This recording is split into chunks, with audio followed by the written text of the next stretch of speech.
You're fine.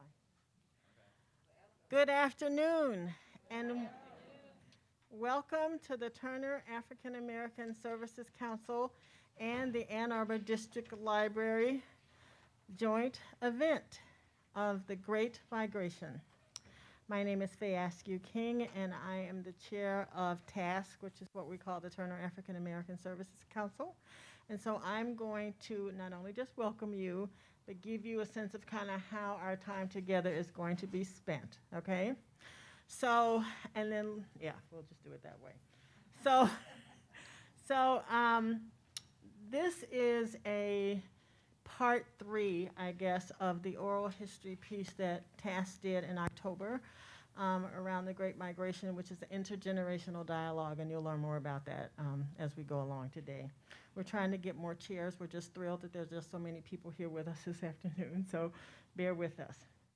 So we're going to introduce the library staff who are going to tell you a little bit about the library's role and how they archive these oral histories. Then we're going to have an introduction of TAASC members and how this project kind of evolved. And then we're going to see a PowerPoint presentation of the Great Migration that will give us a little more factual information about that time in our U.S. history. And then Bev Willis is here from the African American Cultural and Historical Museum, who has some slides and pictures that we can see as well. Okay, so, and then we're going to have a Q&A and a roundtable, really. Now, the last time the young people interviewed the older adults, this time the older adults have questions that they're going to ask the young people. Okay, so that's kind of how the day is going to go. So I'd like to introduce you to Andrew McLaren. He is the archival manager for the Ann Arbor Public District Library. And so he's going to tell you a little bit about their role. And you're on, Andrew. Hi, everybody. Thanks for coming.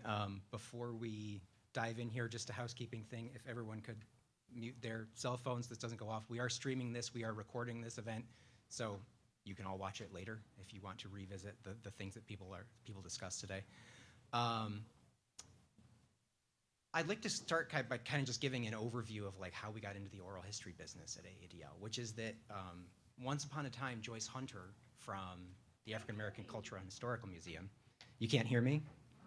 I can get closer to the microphone. Is that better? Yeah. Okay. Once upon a time, Joyce Hunter from the African American Cultural and Historical Museum came to us with an idea. They wanted to record a few oral histories with local pillars of the Black community. So we said, okay, we knew this was something we hadn't really done before, but we could do it. Joyce and Joetta Mile had a plan. They knew who they wanted to interview. They knew how they were going to go about it. They needed somebody to do the technical part. They needed somebody to film it and edit it and host it. And we said, we'll figure it out. We can make this work. And we did make it work. And we've been making it work for a decade now. That partnership has continued way beyond those 5 interviews. There's now more than 50 interviews on our site that are a part of that program that are have transcripts and are fully indexed. And aside from being a portrait of each of those individual members of the community, in aggregate, they are this portrait of the community and what it was like when everyone grew up in the middle of the 20th century in this community that we live in. It's really the pride and joy of the AADL archives. It's the collection that we're proudest of, and it's a collection that's used by researchers all over the country. We hear from people all the time who ask if they can use clips in their thesis, in other things, because there are very few communities of this size that have that kind of record from so many different individuals of what the community was like. So all that is to say that when Jason Page from TAASC approached us with this idea, we obviously jumped at it. It seemed like another opportunity to further enhance that record, to grow that record of the community. So that's really kind of what the library sees ourselves as doing a lot of the time. That's kind of what we do best. When there's someone in the community who has a great idea and has the will to do something, we can kind of midwife that into the world. We can bring our expertise and hopefully help them make that thing become a reality. And hopefully we've done that here, as we did with the Living Oral History Project. The Great Migration, as Tom Myrie is going to describe to you all, was a transformational event in the United States, and something we've all known about and learned about for decades. But because it's a massive historical event, it's really easy to lose sight of the fact that these millions of people were each individuals. Every one of those families was a family with their own stories to tell. And those can get lost in the grand numbers of things. And this project is hopefully one of many that will bring those stories to light and kind of make us not forget about all of those individual people and all of the individual things that happened to those people. Today is the next step of this project. Today kind of celebrates the passing down of these stories from one generation to another generation. And one thing that hopefully we won't forget is that it doesn't end in this room, because all of these are online. They will be here long after all of us in this room are gone. These stories are now recorded and they will be passed down, and future generations are going to be able to see these stories. And we're so thankful to TAASC, to Jason, to Faye for helping us be a part of this project and letting us assist in kind of bringing this whole thing to the world. I'd like to thank you all for coming today. And now we're going to watch just a little edited together set of clips from some of these interviews so you can get a taste of what these are like. There's a lot more that's available online, and hopefully after today's event you can all go and watch all of the videos if you haven't watched them already. But without further ado, here's the edited together version.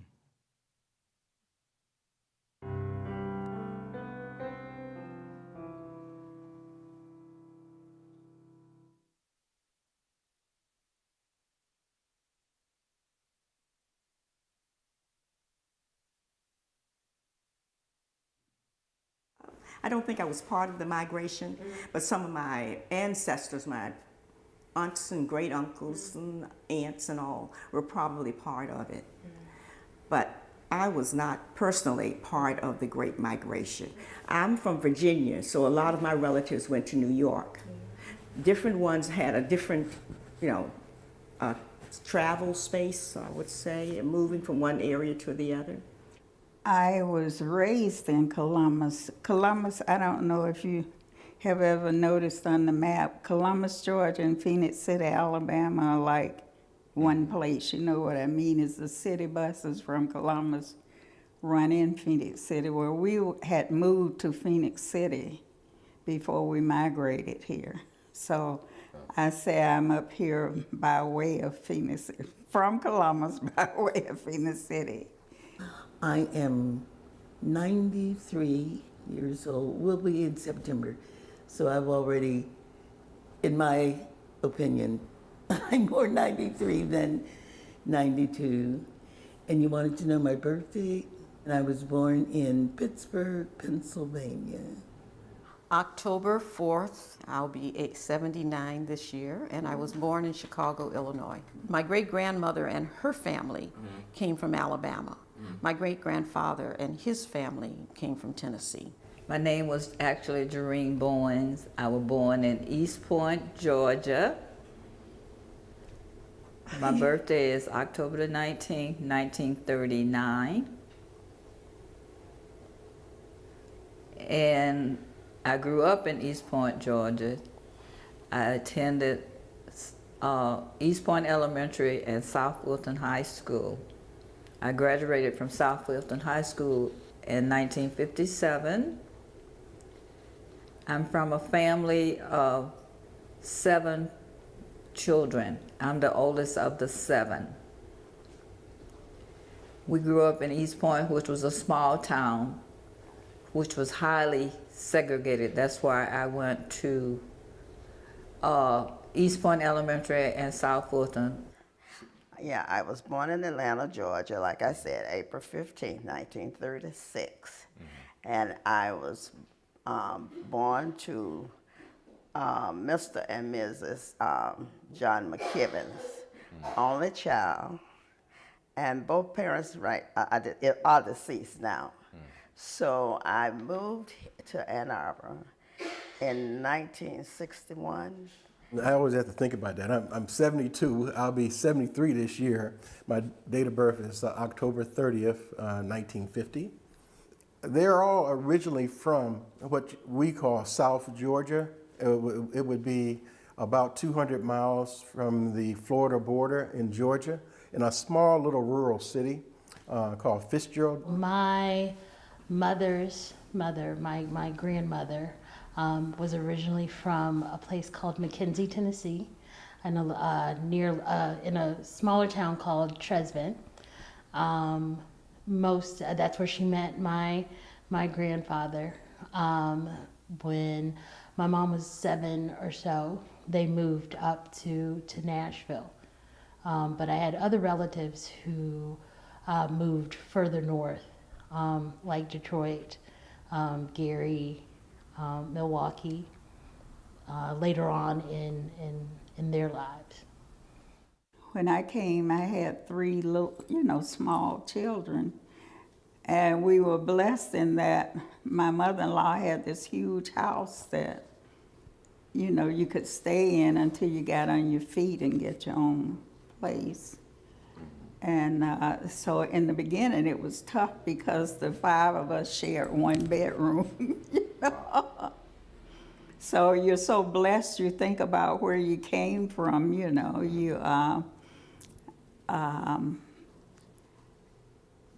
It was hard getting here, but it was worth it because we started out and our car broke down in Tennessee, and we had to find somebody willing to take us. And I think it was about 10 people in one car, which was unheard of, but that was before your seatbelts and all that stuff, I think there were 4 in the front seat and the back was full, but that was how we got here. And, you count your blessings every day that you survived, what all was going on.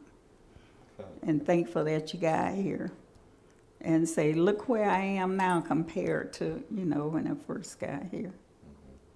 It was unusual the way we came because we weren't thinking of jobs. My mother-in-law came here first to be with a daughter who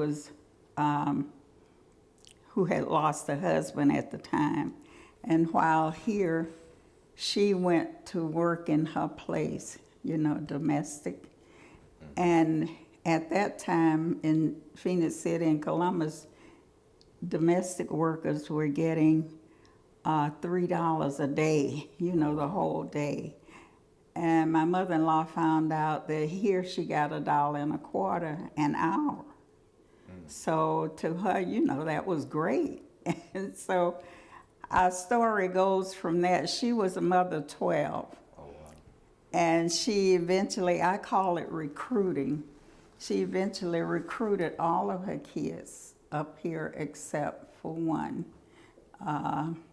So eventually all 11 kids got here, and we were looking for jobs. And most of the women started working right away because it was easier to find some kind of work, you know, domestic work or what have you, for us to do. The men, it took a little while until Ford Motor Company started hiring. Well, we arrived here in 1961. My family's experience moving from McKinsey, Tennessee up to the north, they were just looking for a better opportunity. They knew that living in the South, that the opportunities as far as the jobs available were limited. Excuse me. And they wanted better opportunities, a chance to have better wages. And so they made the decision to migrate north. It was hard, you know, leaving family behind, but you know, they had to do what they needed to do in order to provide for themselves and their future generation.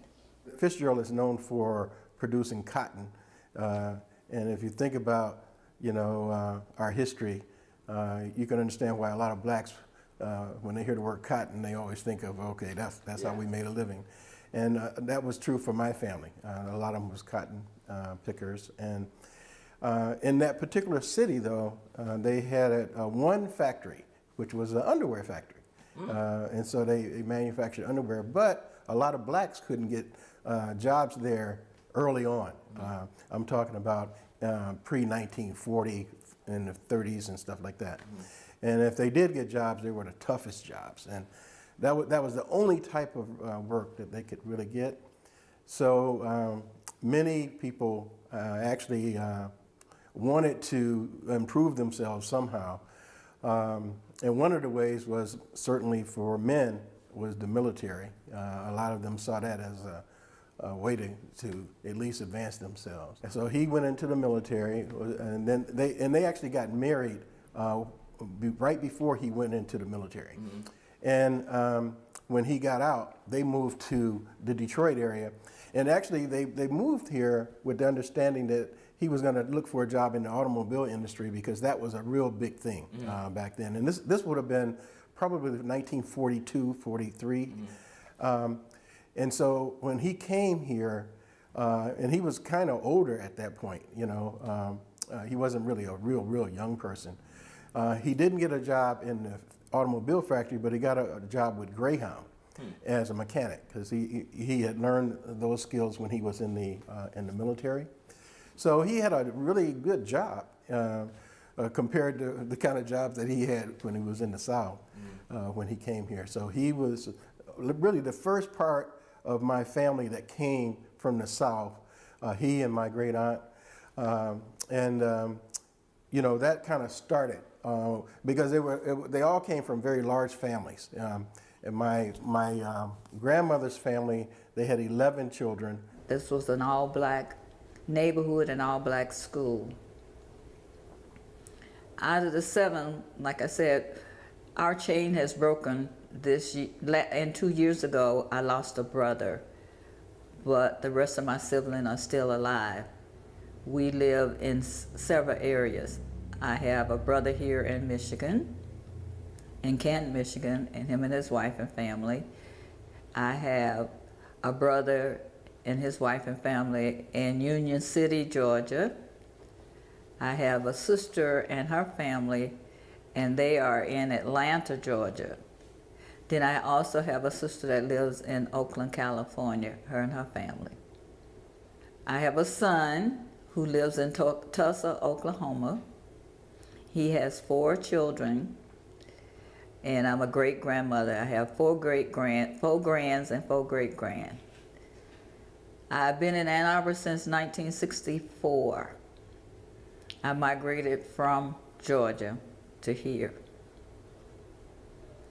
Since then, I have worked in the area doing several different jobs.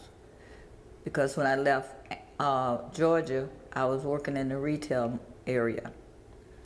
Then when I moved here, I had some banking classes, so I applied to work in the banks in Ann Arbor. Didn't get hired right away, but I did apply. So I went back to school and started working on trying to get an associate degree so that I could further myself in finding work. My husband came to get a job at Ford, so we moved here in 1961.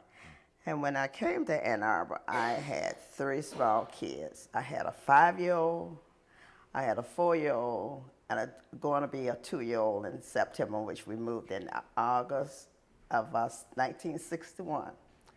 So I've been here ever since then. In the 20s and 30s, living in the South under Jim Crow was very, very difficult. And what would he be? He would be my great uncle, I guess, if I think about the relationship, but that might not be right. But anyway, he tried to get my grandfather to come and visit him in Memphis. And he was very anxious for my grandfather to come. And my grandfather absolutely refused to ever go south. And what I learned was that because of Jim Crow and because of the lynching that was going on, and because of other things that were happening to black males and black families in the South, the North was not a bed of roses, but it was better than what he was afraid he would experience in the South. Well, from what I understand, my folks were born in a little town called Jacob, Georgia. And the reason that I was probably born in the North is because my grandfather was a sharecropper. And my grandmother told me that he was turkey hunting, he and the sharecropper. And as they were firing on, not bullets, but I guess some whatever they used at that time, not the real bullets, you know. And my grandmother told me that as my uncle raised up, he thought that there was a turkey and he shot at him. And instead of it being a turkey, it was the sharecropper. And he shot him instead. I don't know what part of the body, but it wasn't anything that would have taken his life. And he said to me, and of course, excused him when my grandfather said he was sorry. Oh, I thought you were the turkey. And he forgave him, but my grandfather accepted that at that moment. But then after that, he made preparations for the rest of the family to move north. We had some relatives that did live in the north because he believed that this gentleman, even though he knew the sharecropper, could come back and could maybe lynch him and the whole family. So they got as many clothes and things that they needed as soon as possible. I don't know the period of time, whether it was 1 day or 2 days, but as quickly as he could. And he got all of the family together, put them on the train, and they came to Pittsburgh. We had relatives in Pittsburgh, and the people that came, my family that came to Pittsburgh, moved in with some cousins who lived in Pittsburgh, and their last name was Anderson. How long they had to live like that, I don't know, because the next thing I know, we were living in a house on Chauncey Street, 607 Chauncey Street. I remember that number well. And there was my grandmother, my mother, my cousin, and myself that were raised at this address.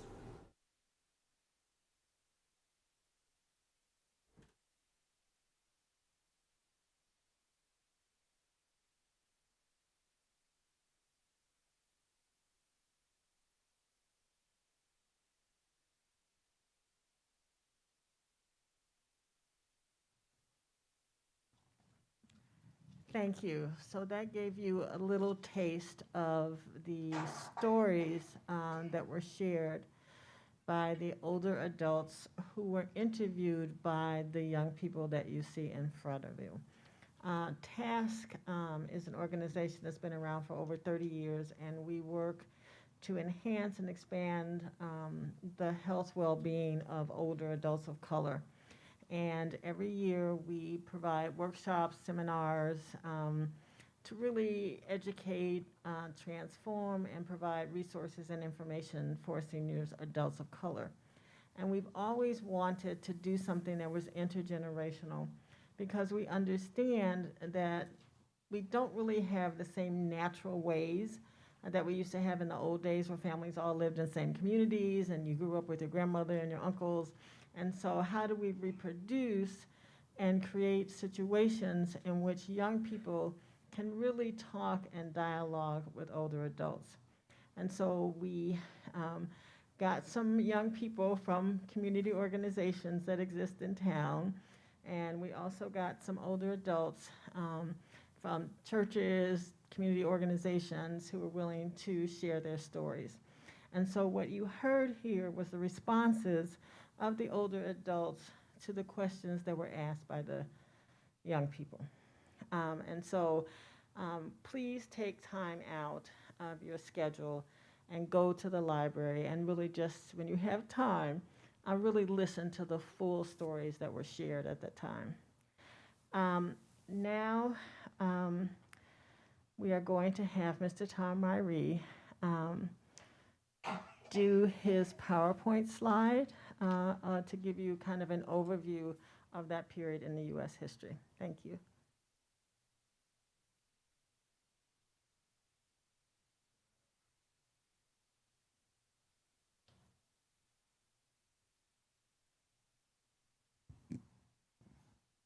Good afternoon. Can everyone hear me well? Yes. Very good. I'm really delighted to see such a number of people here today for this Black History presentation. You know, this is February, Black History Month, and we don't normally think about history in its raw, unedited form. What you're seeing here today, and I have to tell these young people, it is real. You know, I think anyone who has migrated, for the irrespective of your ethnicity, you relate to what we saw in the overview from the informants of people who actually came from the South to other places in the North. And what they didn't realize at the time is that they were caught up in a sweep of history. That history is called the Great Migration. And it's focused primarily on blacks migrating from the South to various places in the North, East, and West. So today, I'm going to give you an overview of the Great Migration from a historical perspective. My name is Tom Myrie. I'm a participant in the Great Migration. I was born at a small rural village in a place called Perryville, Alabama. That's about 20 miles northwest of Selma. You've all heard of Selma and the blood is on and all of that. I lived in Alabama until 1954. At that time, I was inducted into the Army. When I got out of the service, I applied to Tuskegee University. At that time, it was called Tuskegee Institute as an engineering student. I received a BS degree in engineering in 1961. And at that time, young blacks were being recruited heavily, particularly if you had a technical background. So I was recruited by the Philco Corporation. Many of you don't know about Philco, but in the days of when we were growing up, Philco was a big deal for radios. So I was recruited by Philco to go to Philadelphia, Pennsylvania as a junior engineer. I really had never left Alabama, and I wasn't been in the Army. And when I got to Philadelphia, I met all these people from North Carolina, Georgia, not many from Alabama, in Philadelphia. What I didn't realize that they were not there by accident. They followed a route, migration route, to end up in Philadelphia. While I was in Philadelphia, I had a chance to go to the Schomburg Center in New York. It's a library, you heard of Schomburg. And I had an opportunity to see some maps of the Great Migration. I was really impressed to understand that the people who had traveled to these various locations were not there by accident. They followed prescribed routes. So what I'm going to show you now would be some technical, not sort of technical, but some statistical data, as well as some overview of the Great Migration.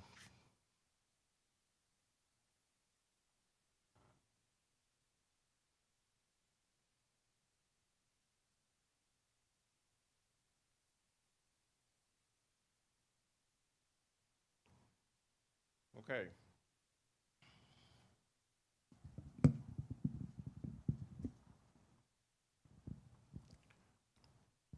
So the first slide there is what was the Great Migration? The Great Migration was a movement of about 6 million African Americans from the rural South to the northern states and urban north between 1916 and 1970. So that's the time frame of the Great Migration.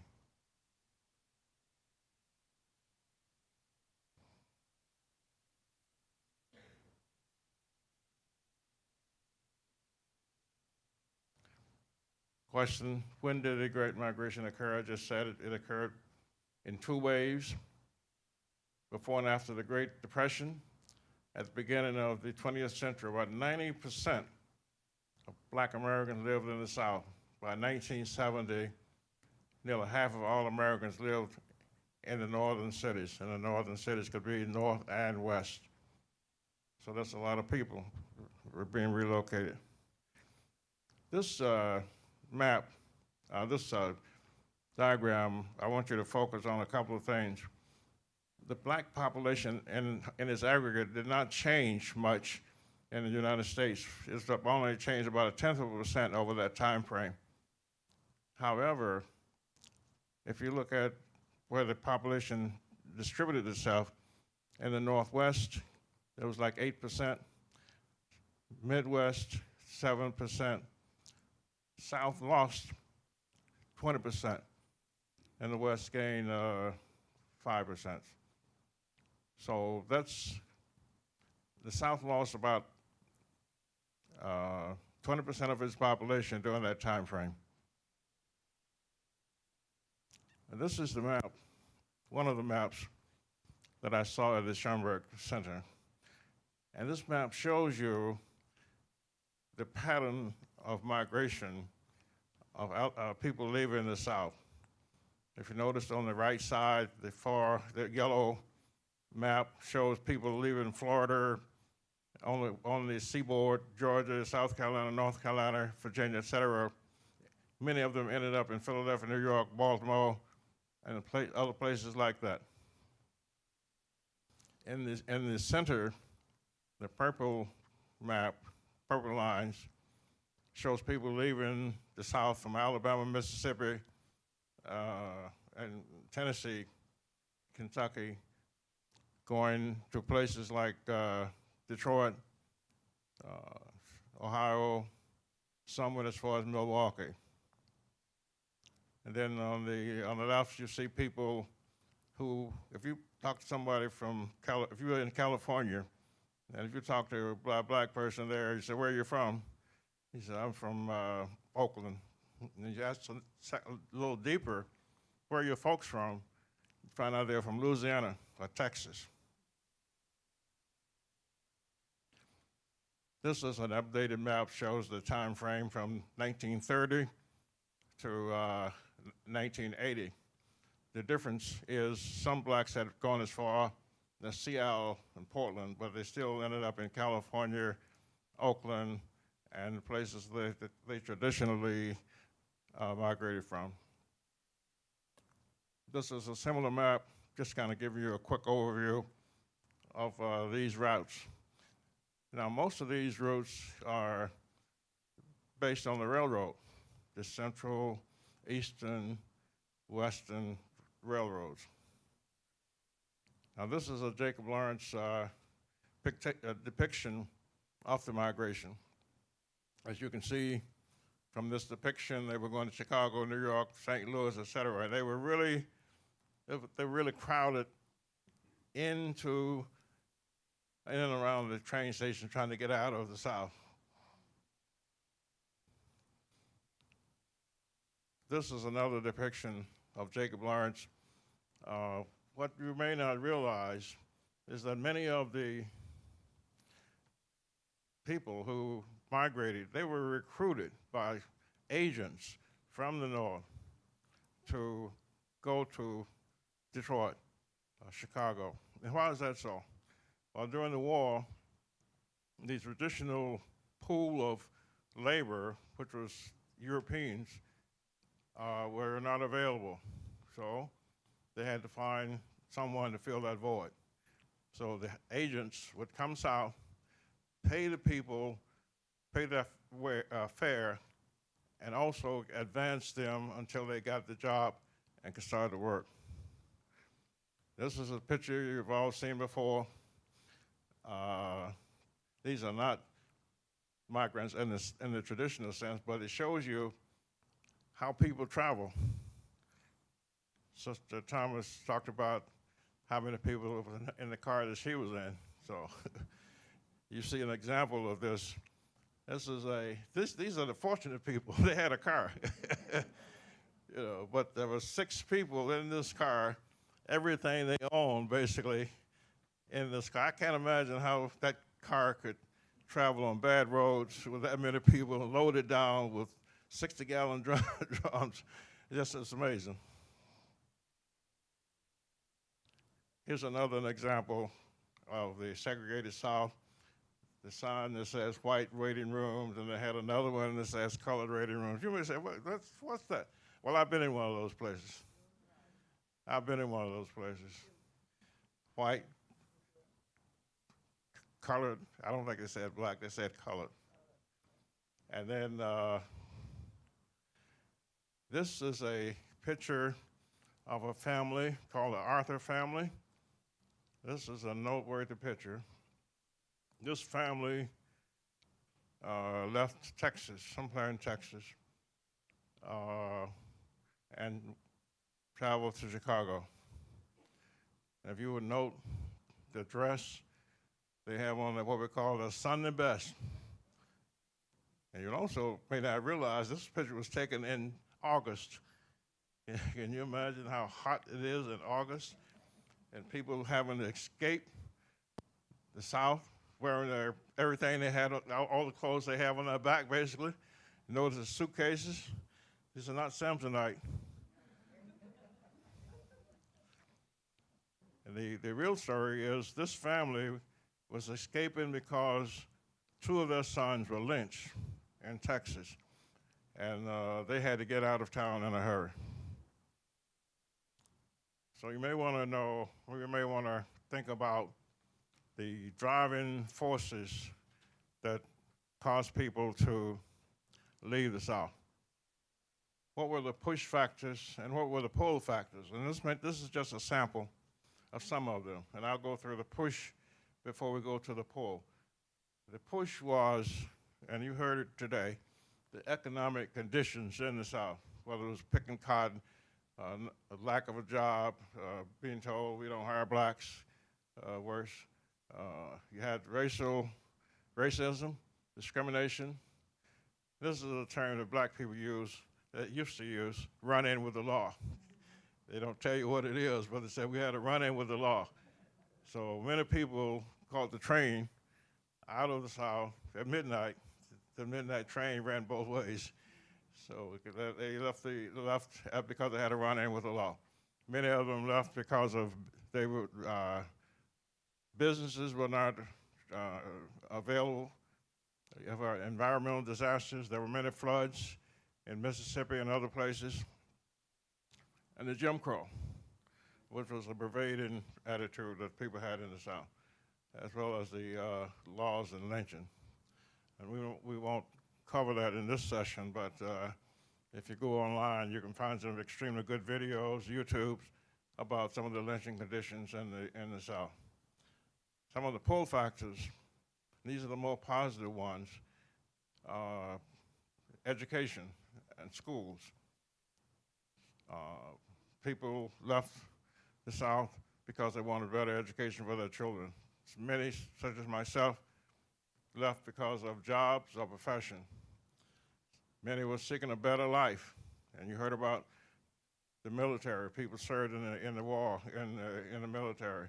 And there were also the cultural and cultural opportunities. You've heard of the Harlem Renaissance. And you heard of people wanting full citizenship. So those are some of the push and pull factors. And this is kind of a recap. The Great Migration. Why did so many African Americans participate in the Great Migration? Many were trapped as sharecroppers. And there's something called debt peonage. I think I'm pronouncing that correctly.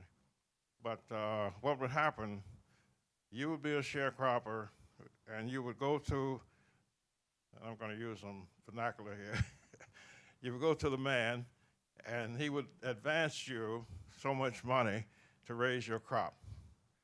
At the end of the year, when you sell up, this is the term they use, when you sell up, you find out that you were deeper in debt than you were at the beginning of the year. So you could never get out of debt. And you could go to jail, be put in prison for the debt. And then you would, it was just a hole you could never escape from. Then, of course, you had the Jim Crow, which kept them in an inferior position relative to the whites. They were not denied political rights. There were more jobs available in the North. Racism was rampant. Segregation was mandated in the South. Now, many of you, young people and otherwise, have never been told, I've been told, we don't hire blacks. We don't hire blacks. So what are you going to do? You have a family, you have to live. So people do the logical thing, they leave.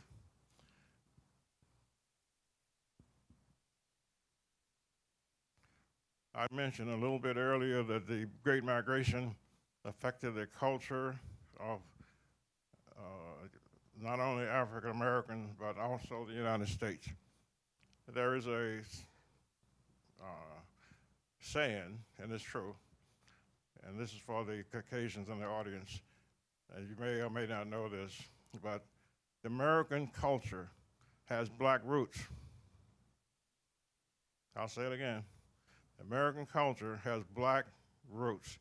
All of the rock and roll, the jazz, the whatever, the black flavor is in there.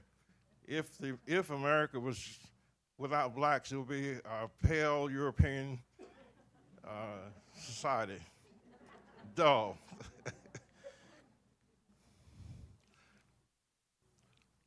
The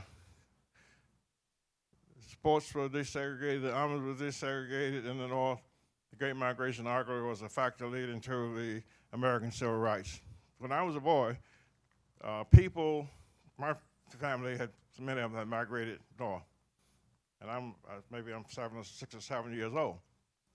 They would come back south, dressed in fine clothes, weren't driving a big car, and telling you all of the stories of the benefits they have. So why wouldn't you want to go, they call it the promised land. Why wouldn't you want to go to the promised land?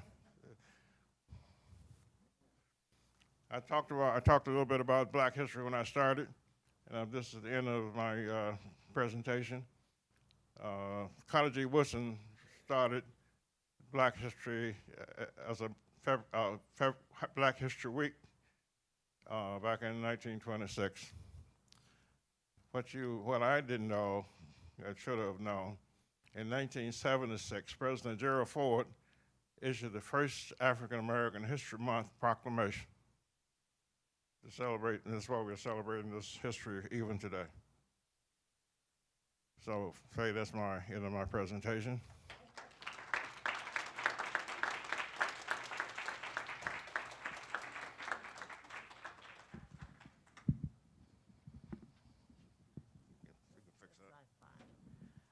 I'm going to give it to the young people. Thank you, Tom. That was quite educational, and I've seen it before. So you learn something new every time you see it. I'm going to ask Janet Haynes if she will come forward. I didn't know you were going to be here today. I thought you couldn't be here, so come down. So we did the first part of the Great Migration series by getting the young people who I will introduce you to in a minute, and the organizations that they represent are in your program. And met with them and talked with them a little bit about oral histories, how you do it, how you ask the questions, and really to get them together so that they could get to know each other. And then these wonderful older adults, we just sent them an email and said, somebody recommended that you do this. Would you be willing to come and participate? And so they said, yes, we will.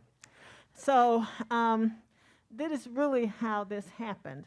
We really thought what we were aiming for was to have an intergenerational dialogue. We really wanted the young people to talk to the old people and the senior adults. I'm one of them, so I guess I can call them old people. And to really listen. And so when I met with the young people, I said, okay, these are 3 questions that you have to ask, because I'm aiming for some kind of continuity, right, in this process. And then you can ask whatever question you want. So you have no idea how amazed I was with how these young people took these 3 questions and made them their own.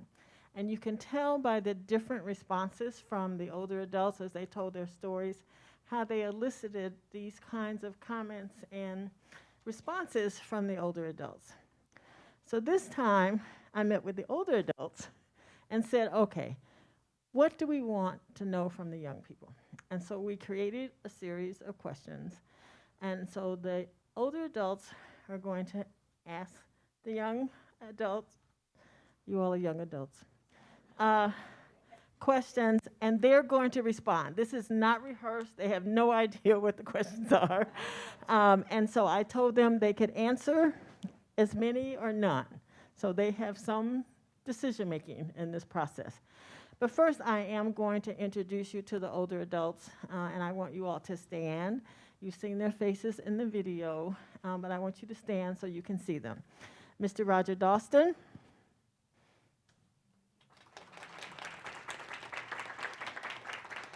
Miss Janet Haynes.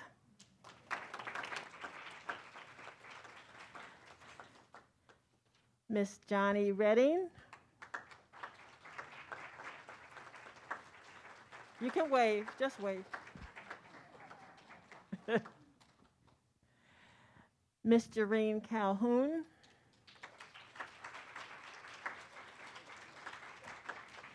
Miss Betty Thomas. And Miss Savannah Williams.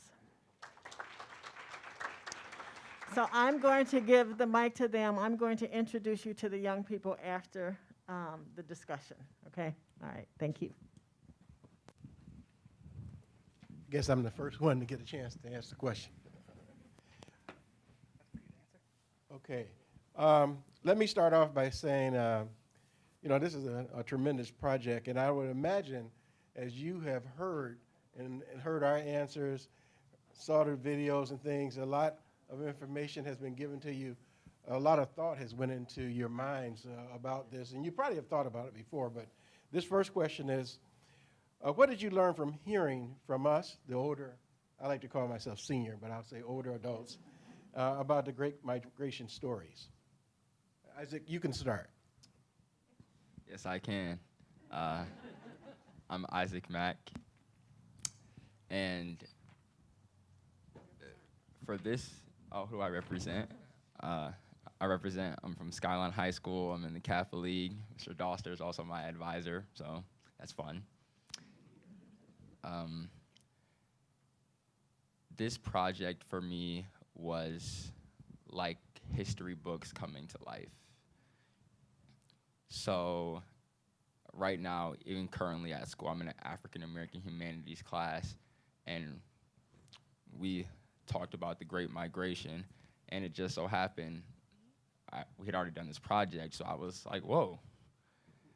It's surreal, and even now, looking back on the interviews with my continuous growing knowledge on this, and you talked about the Greyhound job, and I've been able to make the connections with, okay, the Greyhound and the Freedom Riders and John Lewis, and yeah. So definitely this project has been eye-opening to me in uncovering the history that I'm still uncovering in the history books at school and in my studies, but also the history of my own family. So. Hi, my name's Allie Curry, and I represent the University of Michigan. And what this really meant to me is growing up in the American public school system, we never really talked about Black history. It wasn't a focus point. Even when talking about the same time period as this, we talked about mostly whiteness because, oh, can you guys hear me now? We talked mostly about whiteness because that's what we all conform to. We all conform to a white society. So this really gave me the opportunity to not only learn more about my own history, but also be able to preserve it so younger generation can also learn about their history, which is often denied to them in the education system. Hi, my name is Taylor. Can you guys hear me all right? Okay. I go to Canton High School, and I'm with the Delta Gems sorority. And this project, to me, it opened a different perspective that I had never learned before, because like Ali had just said, the Great Migration was never really taught to us in the American public system. So to be able to uncover a different perspective from it, because it's one thing to read it in a history book, and it's another thing to actually see it in your present, and to see it history actually being told, and to be able to get that first-hand experience and that first-hand knowledge by interviewing these lovely seniors, it was truly an amazing experience, and I greatly enjoyed it. Hello, can you hear me? My name is Caleb. I'm a student at Green Hills High School, and for me, the Great Migration Project was also very much an eye-opener. Personally, I'm in currently AP US History, and just last week we were going over the Great Migration, and the unit we went over, it kind of felt short, we only talked about it for maybe a day or two. But this project, we get to really see a whole new perspective and really go into deep, in-depth learning of the Great Migration and learn sides of stories we would have never learned in school. So personally, I think that's a very interesting idea, and it was just overall a really, really great experience to hear everyone's story and things I just would have not known.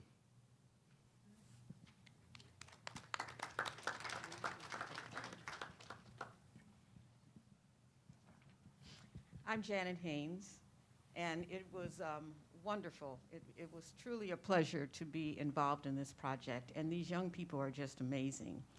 And I'm going to direct my first question to Isaac, because Isaac was the person that interviewed me. So this is the question. What did you learn about your history as part of this experience? And what did you learn about the history of our people? So personally, for me, as I mentioned earlier in the last bit, learning about my personal history, I found out that my family actually migrated to Detroit from Mississippi.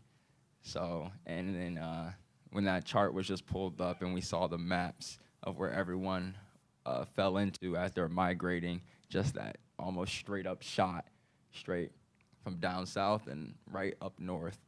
So my family definitely had that great migration story to, from what I've been told, my great-great-grandmother was sharecropping. She was picking cotton, migrated to the north, and then my grandfather, Mark, was working at Ford. I have many family members who were working at Ford and in those, from the assembly lines, and then now to a current day, we're starting to achieve in those technical fields. Like I myself, I want to go into business. I have uncles who have engineering expertise and management expertise. So just slowly but surely working towards better jobs, better opportunities, and taking advantage of the fact that my family members made that sacrifice to migrate us to the north. So.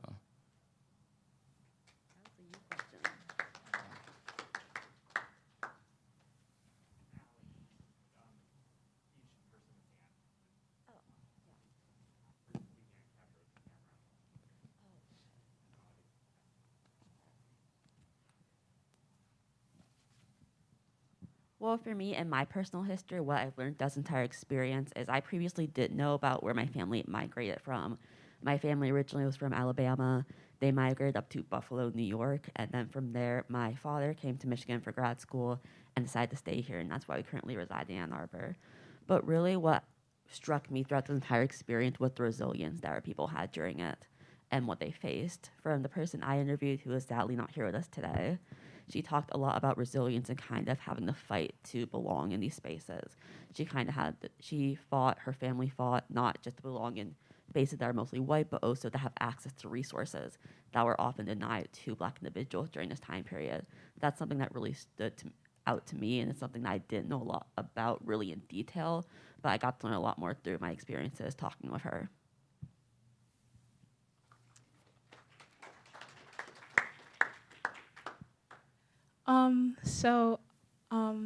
Coming into this experience, I don't really have a great migration story. My parents are immigrants from the Caribbean, and most of my family, they still live in the Caribbean. But being able to relate my parents' experiences to the Great Migration, there were similar pull factors and push factors in the slideshow that was presented. And I realized that most of those same economic opportunities and better schooling and better opportunity for my future is what also pushed my parents to come migrate here up to Michigan. And really, this experience has taught me that, like Ali also said, that people's like resilience and their people's resilience and their bravery and their courage to come and to do something that they had no idea what they were walking into, but just the chance and the opportunity to make their future and their life better, to make my future and my life better.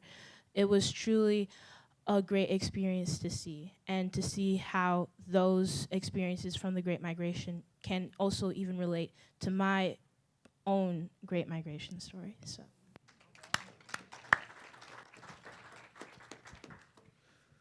Coming into the Great Migration Project, I kind of had a base understanding of my family's history as a part of the Great Migration, but really participating in this project was eye-opening because I could now connect my family's history to the history of other families who participated in the Great Migration. So now I'm able to make connections, like similar push and pull factors to my own family. And yeah, that's just really neat.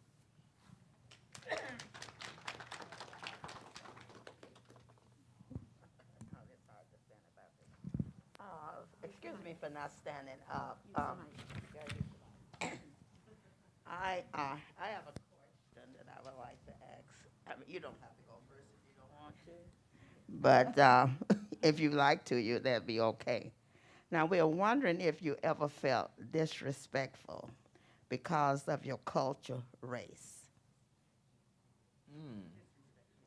Oh, disrespected. Okay, I thought I said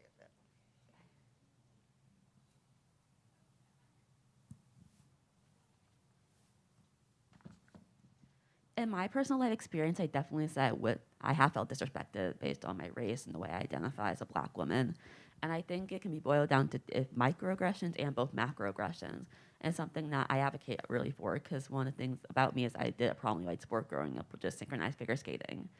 So I experienced a lot of racism within that sport from my coaches, parents, teammates, whether it was intentional or not intentional. So it's definitely something that I've had, that's been a big part of my identity and trying to figure out who I am besides that, because those comments starting at a really young age can get to you. So I think that's something that affects all of us, is growing up in predominantly white areas and those comments made and having to rise above them and get through it and through the adversity.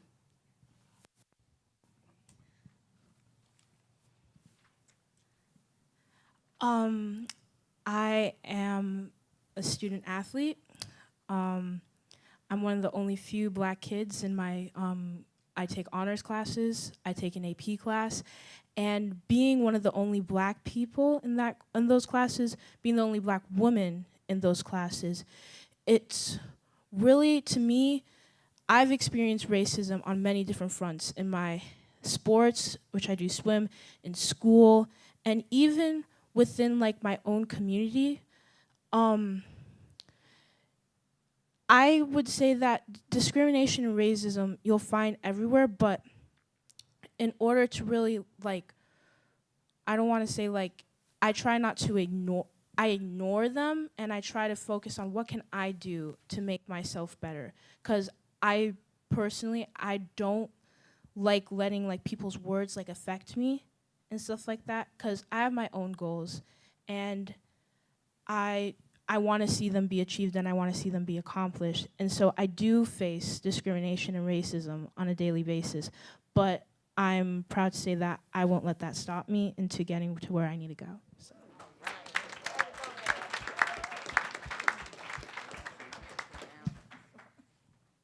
As you may or may not know, Greenhills is like a mostly, white school. And, like being maybe one of like the only Black kids in my grade, as previously said, it's really like the small things that, you hear behind your back, you hear in small groups, the microaggressions, and not even just from students, but from teachers and administrators, just small actions that have big implications and meanings that you don't usually see. And you want to do a lot. You feel like you need to defend yourself in these situations, and it's hard to, because especially when going up against big systems, you can't feel like you can do much, but finding support in small groups that also experience similar problems, support groups that is, like affinity groups in my school and right here, is really helpful.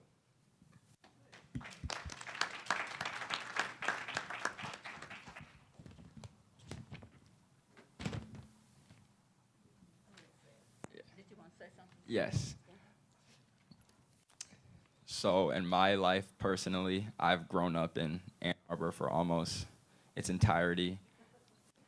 And something that I'm still uncovering and still dealing with is recognizing the wealth gap that exists in this city that we're standing in right now. So being on the other side of that wealth gap, on the other side of that racial gap, it's been a constant struggle and a constant love and hate relationship with my school, with my community, with my friends, in almost every aspect of my life.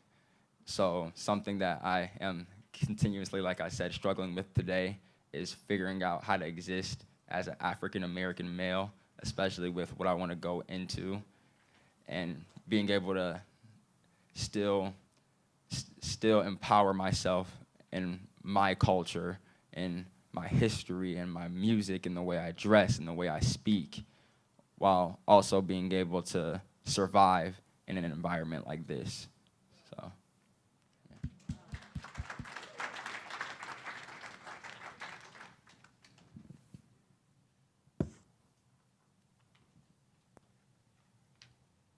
I want to thank you guys for expressing it and giving us your heartfelt testimony on how you feel. My question is, have you had any experiences when traveling that was similar to the stories you heard from us?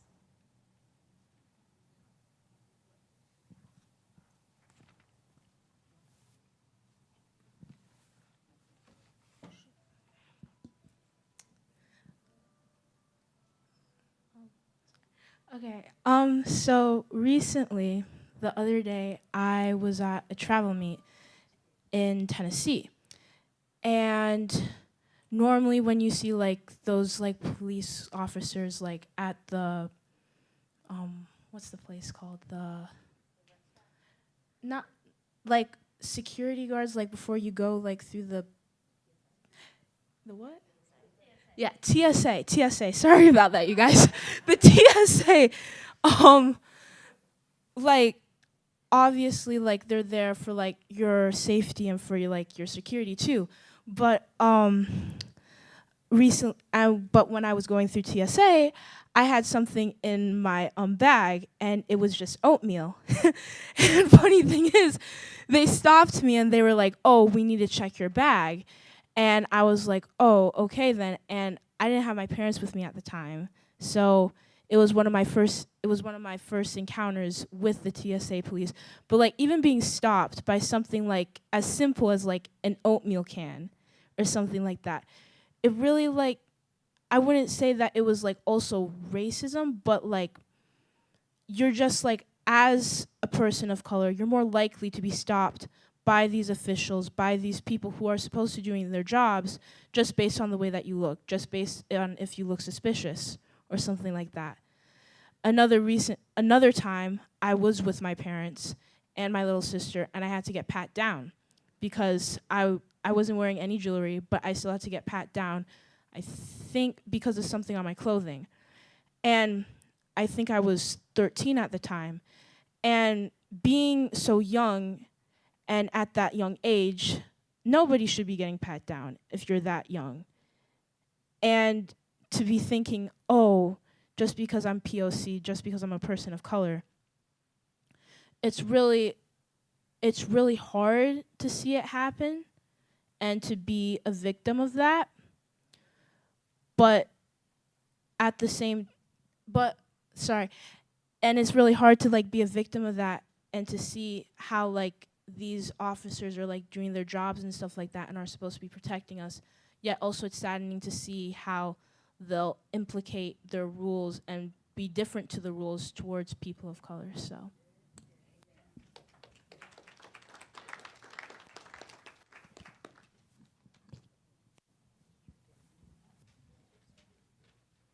I'm going to stand here. The steps are few. Hi, thanks to all of you. It's been so interesting. Do you hear me now? Yes. It's been so, I wanted to thank you. It's been so interesting listening to you. But I wanted to ask, my question is, tell us about your interest in participating in protests.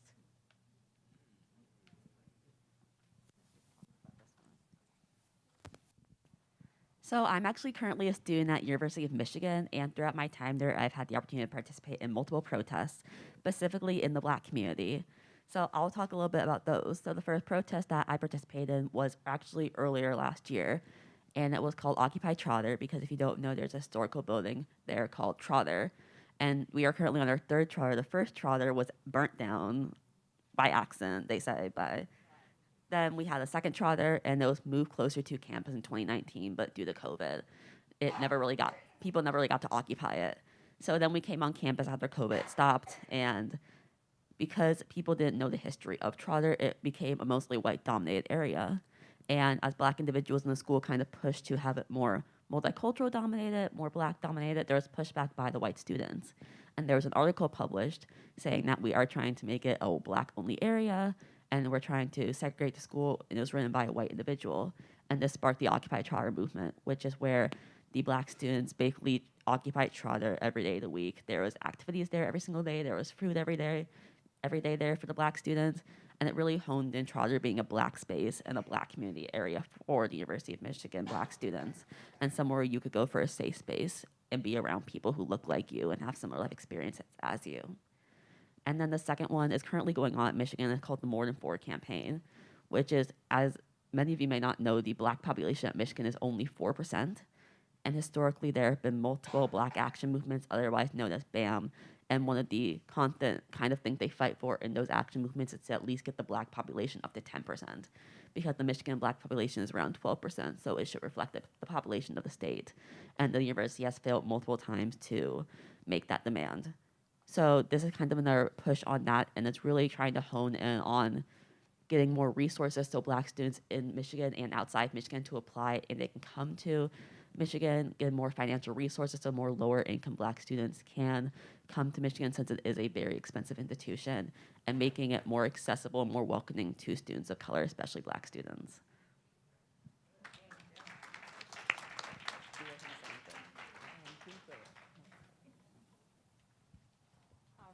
All right. Again, we want to say this was just an awesome experience. I am on the kind of middle of the spectrum. You know, I'm older than you guys, but younger than some of my fellow interviewees. So I can understand about the importance of connecting to our history, and not only making sure that we create and continue to bring forth history. So just kudos on your participation in this. The question I have for you all is, what else would you like to share about the meaning of this experience to you?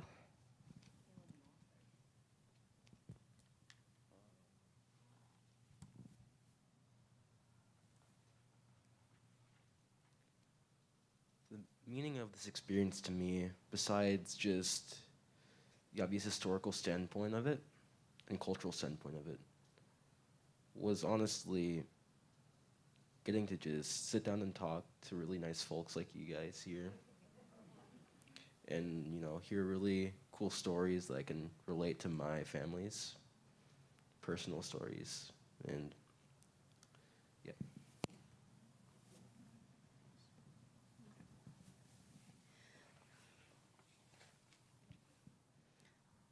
Personally, for me, it was just, it kind of felt like talking to my grandparents. like it was really relaxed, and it was like a conversational topic, and we were able to just connect on so many different levels and about different topics too, not only with the Great Migration, but with even present-day stories like racism, like religion, and stuff like that. And to be able to connect with people these days, you don't really get that all the time. To just sit down and to be able to have a nice conversation with somebody, it was really nice, and it was a true experience that will remain deeply in my heart, because I really enjoyed that experience, and I love talking. Yeah, so yeah. So a big emphasis of this project was connecting multiple generations with stories. And one generation that we haven't talked about is the generation that's younger than all of us. The ones currently in middle school, elementary school, who they don't have a chance to learn about this history, because as the public school system kind of changes and evolves, it becomes more whitewashed and erases more points of our history. So the most valuable part of this experience was preserving bits of history so that those who are younger than us, those who haven't been born yet, can still see the authentic versions of where they come from and what people have gone through.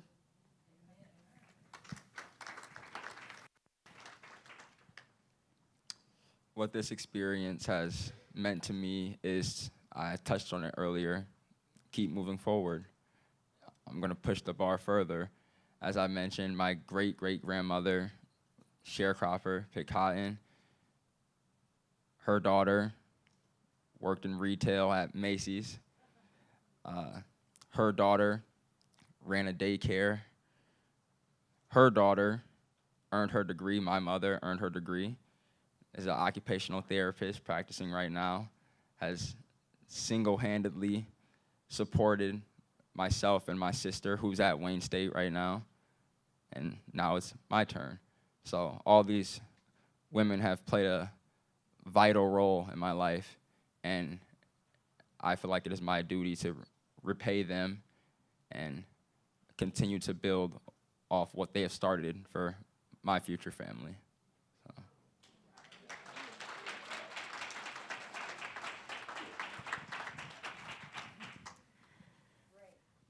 Are they not wonderful?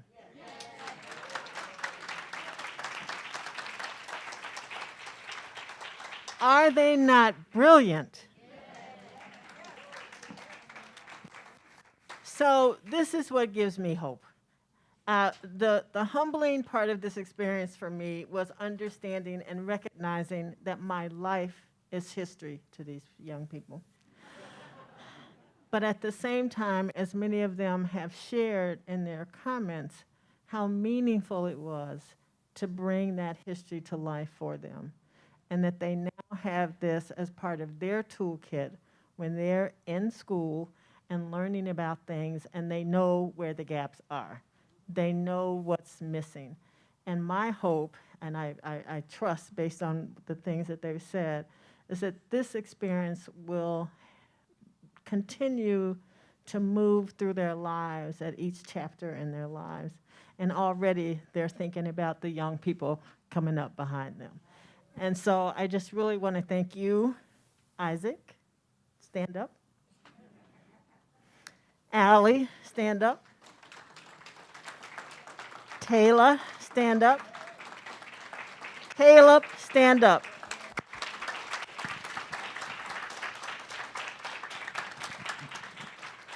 Thank you guys so much. Now, you may not know this, but when I met with the older adults, they got some plans. They're thinking about how we continue this relationship, how do we build on this relationship, and how do we make sure that other young people have this experience. I really thank you all so much. I appreciate it. Now we have Bev Willis. This is what's going to happen. Bev Willis is going to share with us some information and photos and videos about the museum that currently has the exhibit, so there's still an opportunity to go see that. Then the young people, we're going to have Q&A. I'm trying to keep us on time. And then I'd like to end with the young people reading Amanda Gordon's poem. And so that's what we're doing as we move forward. This is Bev Willis. I should be.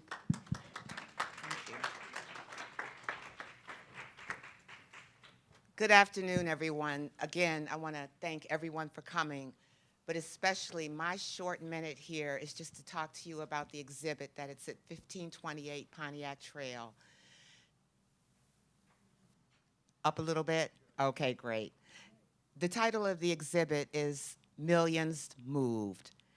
It is a result of this amazing project that we got a chance to do here. So when you come, you'll see a little bit of general history about the Great Migration. You'll have a chance to watch some of these intergenerational interviews on the big screen in the back room. But the highlight is you'll be able to see 25 prints from the migration series from Jacob Lawrence. And when we started out to do this as an intergenerational experience, what I discovered was that when Jacob Lawrence did his migration series, he was a young man. He was only 23 years old, so close to the ages of these wonderful people who did these interviews. So for all of us, it was the intergenerational experience that we learned a great deal from. So there's postcards here with the exhibit information, and we're open Saturday and Sunday from 12 to 4, weekdays and group visits by appointment. Thank you so much, and continue to enjoy this amazing program.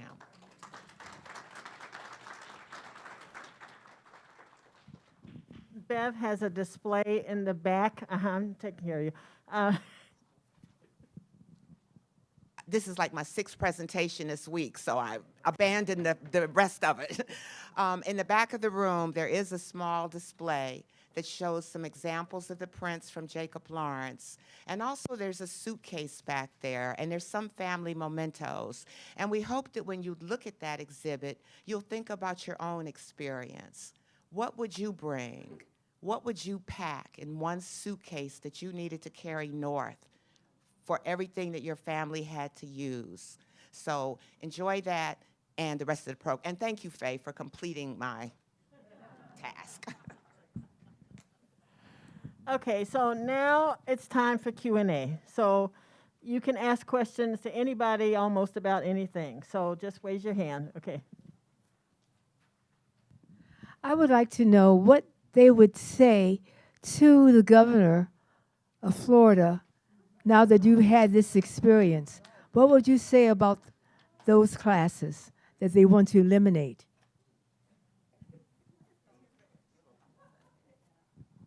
Yes, DeSantis. I would tell him that he is robbing kids just like me who just happen to live a little bit further down south of experiences like this. I would say that he is robbing kids just like my lovely classmates over here of the same type of experiences. I mentioned earlier, I'm in an African American Humanities class at Skyline High School right now. The experiences that I've had in that class have been unforgettable. They've been instrumental in the way that I view myself and me learning to love myself and love my people and who I am. And what he's doing down there right now is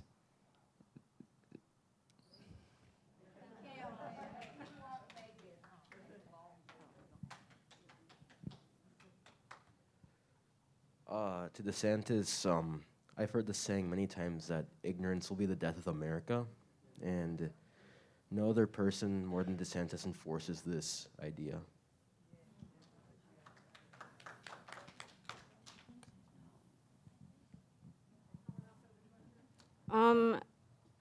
So I do have a question, but the previous question did remind me of something else. I want to remind people it's not just Ron DeSantis doing this on his own. There is currently a school in Alabama, all black school, black staff, black teachers, black students who are having an African American celebration for Black History Month. But there's a rule in the state they can't talk about anything before 1970. So it's extremely important to talk about our history in school and outside of school. We can't just rely on the schools to educate us. We have to talk to each other and form community. So my question is, before y'all clap, my question is, when we build community, how can we ask the scary questions? Because I'll ask my parents about our history, and I'll listen to some of the language they use, and I want to ask for clarification without being disrespectful. So how can I go about doing that when I ask questions about my history? To my family or anybody, just how can I remain respectful without being too afraid to ask the deep, important questions?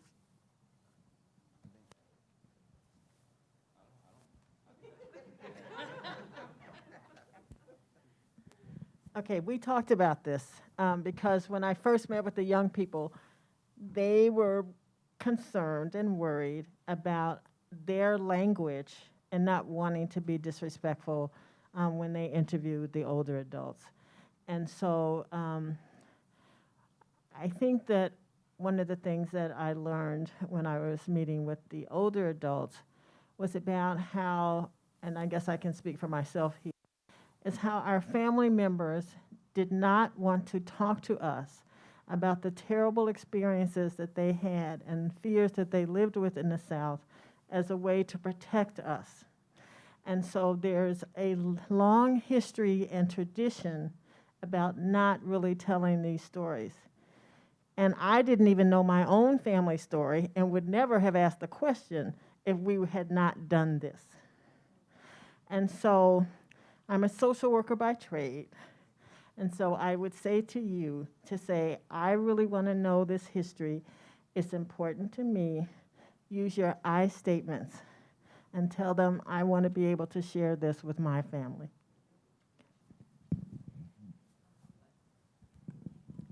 I would just like to say, for all the young people who have living grandparents and family members who can still remember their history, because growing up in the South, all black schools, we did get the history, and I am so grateful that I went to an all black school because I was taught about things that we had to encounter on a daily basis. So we learned how to deal with things that was happening around us, the racism, the Ku Klux Klan, everything that we had to encounter, our parents shared with us, but they was protecting us also. My only thing is when we came north and desegregation happened, and in my heart, I feel like it was supposed to be a good thing, but then again, it was not a good thing because we lost a lot of history from our own people. Okay, I'm looking at the time. I will take one more question from the audience, if there is one. Okay, if not, I would like the... I love this program. It has been absolutely fantastic and wonderful. But I know as in myself, in my soul, I cannot tolerate what DeSantis is doing. And I don't think that we as a country should tolerate it because our history is real. We built this country. We're a part of this country. And people need to know their truth. The truth doesn't hurt you. As they say all the time, the truth sets you free. And to lose this because somebody is ignorant enough to try to take it from you is not acceptable to me. And I know that there are pockets now of people who are standing up and saying that this is not acceptable. And I'll be the first one to get in line if any of those kinds of situations happen here where we can say to them, this is not acceptable.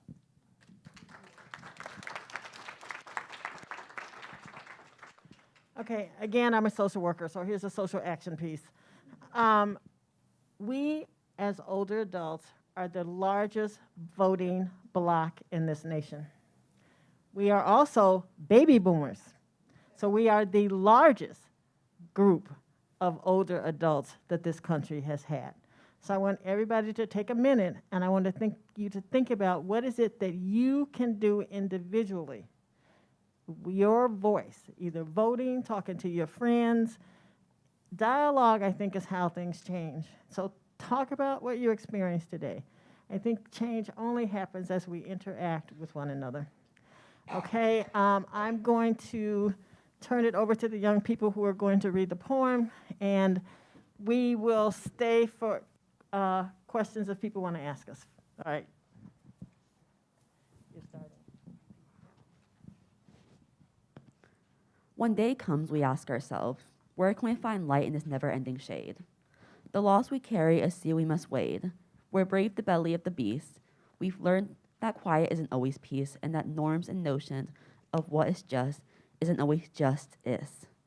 And yet the dawn of ours, before we knew it, somehow we do it. Somehow we weathered and witnessed a nation that isn't broken, but simply unfinished. We, the successors of a country in a time where a skinny black girl, descended from slaves and raised by a single mother, can dream of becoming president, or to find herself reciting for one. And yes, we are far from polished, far from pristine, but that doesn't mean we are striving to form a union that isn't perfect. We are striving to forge a union with purpose, to compose a country committed to all cultures, colors, characters, and conditions of man.